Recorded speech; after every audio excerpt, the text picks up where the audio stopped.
Mayor Vico Soto flinex ang pamilya na natulungan ng supplemental SAP na handog ng Pasig government at Attorney Ian Seya posibleng ma-disqualify at ma-disbar dahil sa biro nito. Yan ang pag-uusapan natin ngayong araw po ng Sabado, April 5. Pero bago yan ay humihiling ako na pakisubscribe ang aking YouTube channel.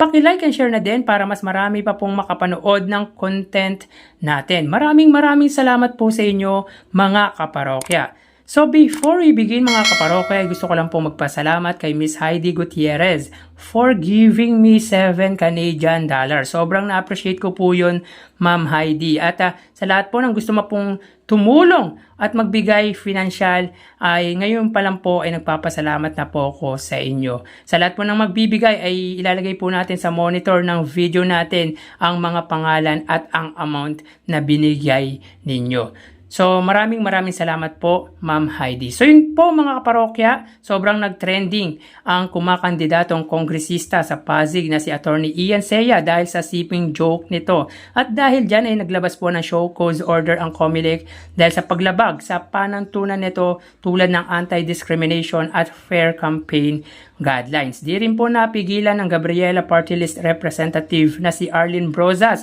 ang sinabi ng abogado patungkol sa joke issue nito dahil hindi lang naman once nito nagawa ang tila pambabastos sa mga babae dahil una niya na pong ginawa ito noong March 28, 2025 kung saan sinabi po ni Attorney Ian Seya na hawak lang po ng maigi sa mga panty baka malaglag. Kaya maghahain sila ng kaso para tila ma-disqualify at ma-disbar ito. So kahapon nga po ay humingi na po ito ng kapatawaran sa kanyang ginawa at ayon dito ay mali ang kanyang ginawa at lumabi siya sa napiling salita. So pakinggan natin ang sinabi ni Attorney Ian Seya sa kanyang papreskon. Inaako ko po ang responsibilidad sa mga nalitawan ko pong salita.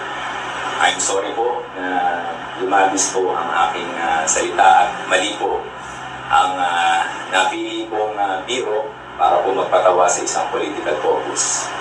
At dahil meron din naman po akong solo parent na kapatid, ganun din po ang aking lola, solo parent din po siya. Alam ko po ang pinagdadaanan ng mga solo parent. So yun nga mga kaparokya, the damage has been already done. Kumbaga marami talagang nasaktan sa sinabi nito patungkol sa mga solo parent. Nakakatawa dahil huling papresko nito ay yung paghahamon sa debate kay Pasig City Mayor Vico Soto. Ngayon naman po ay papresko niya sa paghingi naman po ng kapatawaran.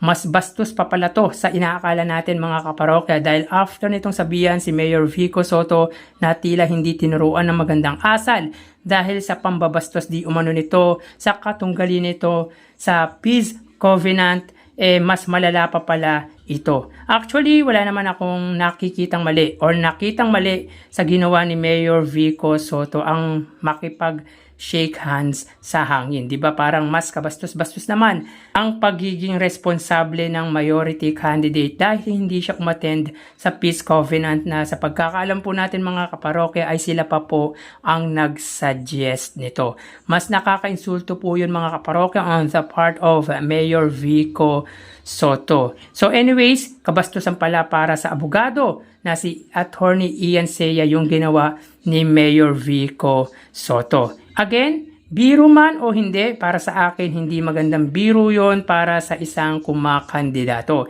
He serves the people of Pasig if ever na manalo siya at may nanunood pa na bata sa kanya. Tulad niyan, may solo parent siyang kapatid. Even ang kanyang lola ay solo parent pero di niya naisip na may masasaktan at masasaktan sa sasabihin niya. Abogado siya pero parang sa tinuran niya ay hindi siya isang abogado. Alam niya ang batas mga kaparokya. Tama nga lang na hindi siya patulan ni Mayor Vico Soto for the debate dahil wala namang sasabihing maganda to kundi ang siraan lang si Mayor Vico Soto. Ewan pero parang siya ang attack dog ng kampo ni Sara Diskaya. Siyempre mga kaparokya, he's able to make a bad message against Mayor Vico Soto. Abogado, magaling magpaikot-ikot ng kwento. Sabi nga, platform ang ilatag, wag ang kasiraan ng kalaban. Akala niya naman sisikat siya sa ginawa niya. Siguro nga sumikat siya, nga lang sa kahihiyan. Nako, delikado patuloy lalo si Attorney Ian Seiya dahil baka ma-disqualified at ma-disbar pa ito. Actually, hindi naman mananalo to kahit di ma-disqualify dahil ang layo nito sa katunggali niyang si Attorney or Congressman Roman Romulo na talagang nagtatrabaho sa kanyang nasasakupan. Ito, ang trabaho nito, magpapogi, mambastos at manira ng kalaban. Tira lang siya ng tira against Mayor Vico Soto. Hindi niya na naiisip yung kanyang plataforma. Trapong-trapo ang galawan. Samantala, Mayor Vico Soto Flinex sa kanyang Facebook account ang pamilya na tumanggap po ng supplemental SAP na 8,000 noong pandemic. So basahin natin ang sinabi ni Mayor Vico Soto. Day 8 of 45, habang naglalakad kanina sa may Pinalad, may lumapit sa aking mag-asawa at itinuro ang kanilang bake shop. Galing daw ang puhunan nila sa supplemental SAP nung pandemya kung saan namahagi ng 8,000 pesos ang LGU sa halos lahat ng pamilya sa Pasig City. A truly inspiring story. At yung suot ng batang t-shirt pinagawa daw nila. Sobrang nakakataba ng puso. Vote straight, #giting ng Pasig. Yung success story nila, magandang paalala rin sa akin na dapat hindi nagtatapos sa ayuda o short term ang tulong ng gobyerno.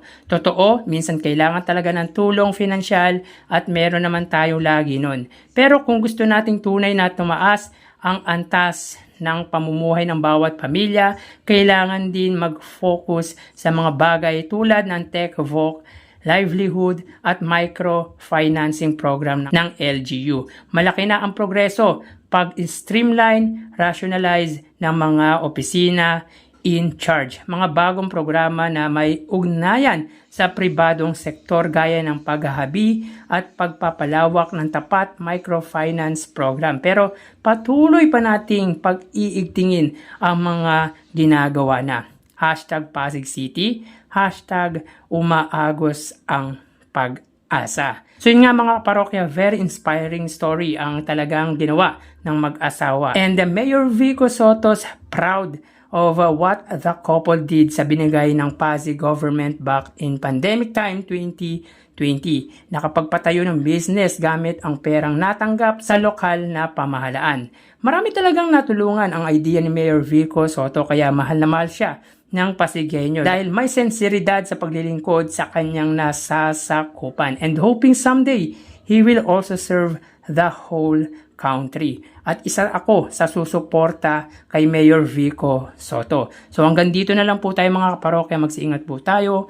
Thank you and God bless.